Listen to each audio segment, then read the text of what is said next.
After the new Empire showed off the power of Godzilla with his new evolved form, Kong's new Beast Glove, and introduced new powerful titans like Scar King and Shimo, people seem to have forgotten and even downplay the other powerful titans in the Monsterverse. So today we're going back to look at the titans that starred in 2019's King of the Monsters and compare them to the current Monsterverse to see how they hold up. Also remember, if you guys subscribe right now, I will force myself to binge watch the entire season of Monarch Legacy of Monsters in one sitting. Only 26% of you guys are subscribed. I'm planning on uploading a ton for you guys to hit 1K by the end of the year. So subscribe if you guys want to be notified. I'll also let you guys know about my next video at the end of the video. So subscribe if you guys enjoy what I do, and enjoy. The first new titan we are introduced to in King of the Monsters is Mothra as she's being born. There's not really much to say about this scene, but Mothra does display the ability to spit web, her thermal vision, but most notable in my opinion is that when Mothra was hatching, she was completely immune to Monarch's sedatives. This is notable as we know later on Kong is shown susceptible to sedatives, and he's left completely out of it with the correct dosage. I don't know if that means much, but baby Mothra having higher immunity to sedatives is pretty interesting. Now, a lot of fans have differing opinions on the first encounter with Godzilla in the Arctic, which kinda confuses me because watching the scene, it's pretty clear. While Ghidorah may not have won the encounter, he's definitely shown to be the superior combatant compared to Godzilla. In this encounter, Ghidorah and Godzilla roar at each other and clash. They bite each other and Godzilla grabs one of Ghidorah's heads and slams it. They both clash again, and we see Ghidorah put Godzilla on his back with an electric blast. Godzilla then gets back up, and Ghidorah blasts him again while Godzilla charges up his own blast and fires, only for Ghidorah to completely dodge his beam, and Ghidorah fires all three of his blasts, which put Godzilla on his back again and pushes him down a hole as he roars in pain. Then Ghidorah gets bombarded by numerous military fleets, which confuses him. Godzilla then gets back up and roars, and Ghidorah decides to retreat. Keep in mind, Ghidorah has just woken up from hibernation and was stated to not be at full strength during this battle. And this Godzilla just fought and killed the powerful Muto Prime and got a good 5-year hibernation between 2014 and 2019, meaning 2019 Godzilla should be near peak, if not peak in power, and even still Ghidorah mostly dominated the fight. As for Ghidorah retreating, we're later told Godzilla and Ghidorah fought in the past, with Godzilla winning by blasting Ghidorah into the ice. But we just saw Ghidorah dominate Godzilla while not at full strength, so how does this make sense? Well, there's further context. As we see in the cave paintings at the end of Kong Skull Island, not only was Godzilla present for Ghidorah's invasion, but Mothra and Rodan are as well. And there's multiple cave paintings showing that other monsters were around during Ghidorah's invasion. So Ghidorah was ganged up on in the past, so that gives us context for why Ghidorah retreated. From Ghidorah's perspective, he was just fighting Godzilla and his two flying buddies in the past and was losing. Then all of a sudden he wakes up in the same place and sees that same guy he lost to, and all of a sudden he's getting attacked by flying enemies. Yeah, whether I was winning that fight currently or not, I'd get out of there also. Then Ghidorah leaves Antarctica with Godzilla following behind him. Rodan then awakened from his hibernation and destroys some jets before running into Ghidorah. A lot of people downplay Rodan for this performance here. However, in the novel it stated Ghidorah attacked Rodan because he viewed him as competition. Keep in mind Ghidorah was just beating down Godzilla before this. Rodan and Ghidorah clash in the sky with characters stating they're killing each other. It's then stated Ghidorah is more trying to dominate Rodan than kill him.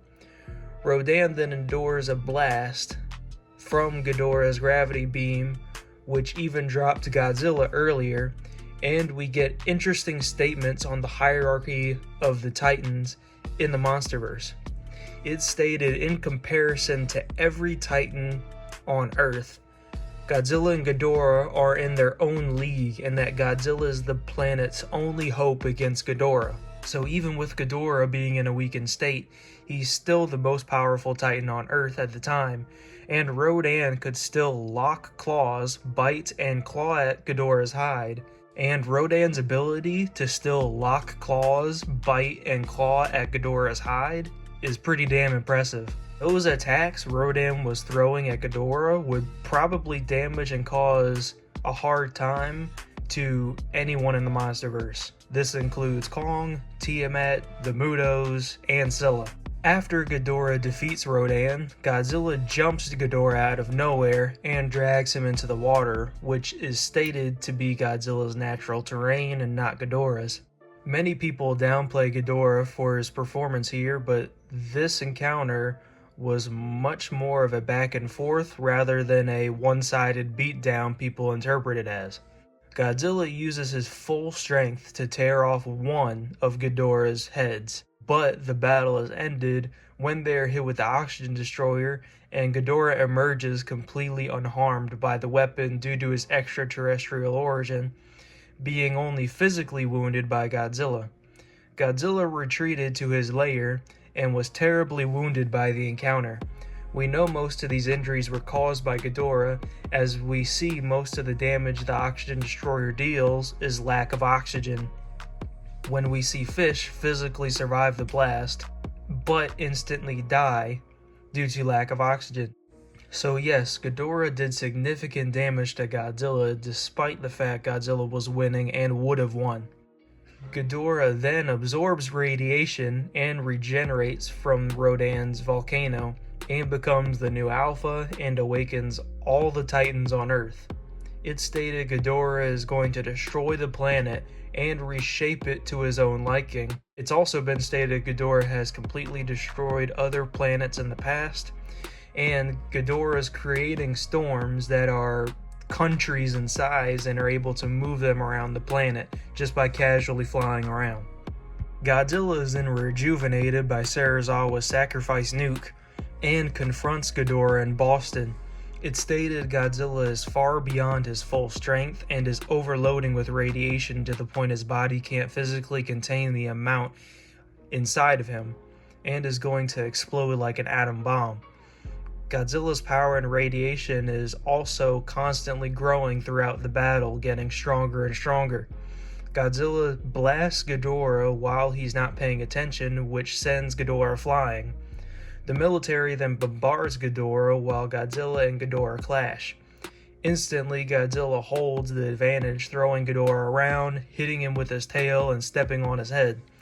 Ghidorah then bites Godzilla multiple times before picking him up and slamming him down on the ground. Godzilla then blasts Ghidorah back with a direct hit from his beam, which Ghidorah endures with little damage for several seconds. Mothra then steps in to help Godzilla, pinning Ghidorah to the building with her webs, which Ghidorah struggles to get out of even when he knows Godzilla is charging right at him. Godzilla then slams Ghidorah through a building, and it's stated Mothra then goes in for the kill before Ghidorah calls in Rodan for support to battle Mothra. Notice how Ghidorah only called for Rodan's help once Mothra showed up, implying Ghidorah believed he could have handled Godzilla before then. However, in the novel, Godzilla basically completely dominates Ghidorah and tears through him. This is due to Godzilla's body turning orange or into critical mass earlier in the Boston fight in the novel. This difference is explained by the writer of the novelization, Greg Keyes, stating this was due to a difference in the script, with Keyes believing base Ghidorah and Nuke Godzilla were equals, and that base Ghidorah would have won against Godzilla if Mothra hadn't showed up in the final film. This is even doubled down on in the New Empire novelization, also stating Mothra was what made the difference in the battle against Ghidorah, and that Godzilla would have been killed if not for her. It's important to note, out of all of the Titans on Earth, Ghidorah chose Rodan to be his right-hand man. Rodan clashes with Mothra in the air, and they fight across Boston. Mothra mostly holds the advantage in the air, able to slice through Rodan, but later on Rodan holds the advantage and throws Mothra against a building before pinning her and burning her wings. Mothra attacks Rodan with her claws before going in for the kill on Mothra, but Mothra dodges and impales Rodan with her stinger, immobilizing him. Godzilla is dragging Ghidorah's head through some buildings before Ghidorah bites on a power plant and absorbs the energy, charging him up. This energy charges Ghidorah up with the power of 100 thunderstorms and blasts Godzilla back, heavily damaging him and sending him flying backward. Ghidorah then picks up Godzilla, completely overpowers him and chokes him out, lifts him into the stratosphere, and drops him, heavily damaging him to the point of near death. A heavily weakened and near-death Mothra joined in to defend Godzilla before being blasted by all three of Ghidorah's beams, which obliterates her, allowing Godzilla to absorb her energy. Ghidorah then starts draining Godzilla of his energy, likely absorbing a significant amount of the nuke's energy from Godzilla. Ghidorah then gets distracted by the humans long enough for Godzilla to recover and transform into Burning Godzilla. It's stated the burning form can only be achieved via a very specific scenario, with Godzilla absorbing thermonuclear levels of energy on top of Mothra's energy. In this form, Godzilla blasts one nuclear pulse that completely disintegrates Ghidorah's wings and puts Ghidorah on his back. Ghidorah attempts to blast Godzilla with all three beams, only for Godzilla to be completely unaffected and even absorbs the blast. Those are the same beams that dropped Godzilla earlier, immobilized Rodan, made Nuke Godzilla go flying, and obliterated Mothra, and Burning Godzilla only smiles at them. Godzilla then buries his foot into Ghidorah's chest before blasting a final pulse. Godzilla then reverts to his normal form, with Ghidorah's head still alive in his mouth, before blasting it apart. Godzilla and Ghidorah are considered in their own league of power compared to all other Titans on Earth, with Godzilla being Earth's only chance against Ghidorah. Titans like Mothra and Rodan also show very impressive feats, being capable of competing with this league of Titans. Rodan was able to tear into Ghidorah even while being inside of his storm, and Mothra is pretty evenly matched with Rodan. The only other Titans we know could damage beings on Ghidorah's level are Godzilla, Shimo, and Muto Prime. It's also stated by the writer of Kingdom Kong that Camazotz would lose against Rodan. I had the chance to write a Rodan book. I would love that because I love flying monsters. I love that he has like lava powers. And just from a practical perspective, Camazotz is light sensitive. Yeah, he can't handle sunlight, and Rodan is literally on fire. I mean, I think it would be a really cool battle, and I'd love to see it play out, but I think Rodan would win. With Camazotz being an alpha titan who can give Kong a hard time. Not to mention, when Ghidorah first arrived on Earth for his invasion, who were the first titans Godzilla called for help? Mothra and Rodan, above all other titans on Earth. This is disregarding the fact Shimo is heavily implied to be present at the battle against Ghidorah, with Shimo being confirmed to have frozen Ghidorah in the Arctic in the first place. This is consistent, as we know Godzilla has faced Shimo before, likely due to previous ice ages, and defeated her. This is supported by the fact we know that Shimo is not above taking orders from Godzilla, so Ghidorah got jumped by Godzilla, Mothra, Rodan, and likely Shimo.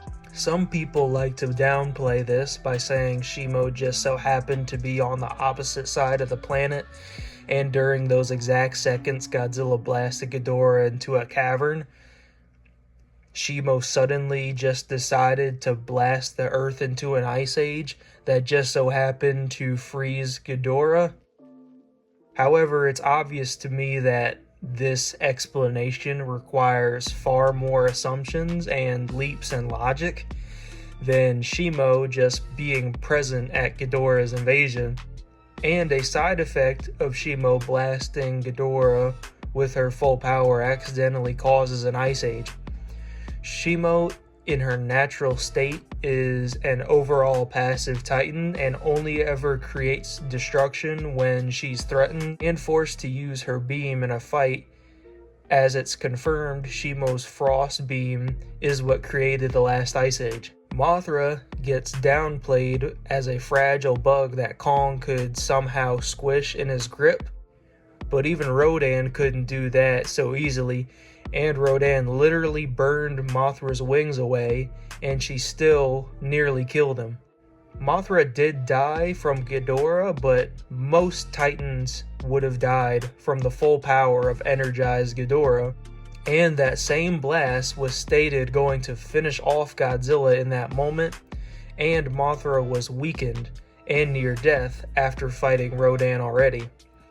Needless to say, Mothra and Rodan being called upon to face against Ghidorah in the ancient past alongside Godzilla and Shimo, and being able to compete with these top tier titans is very impressive and they deserve respect. Thanks for watching. Oh yeah, also my next video will likely be on Evolved Godzilla versus Ghidorah, so subscribe and stay notified if you want to know when that video drops.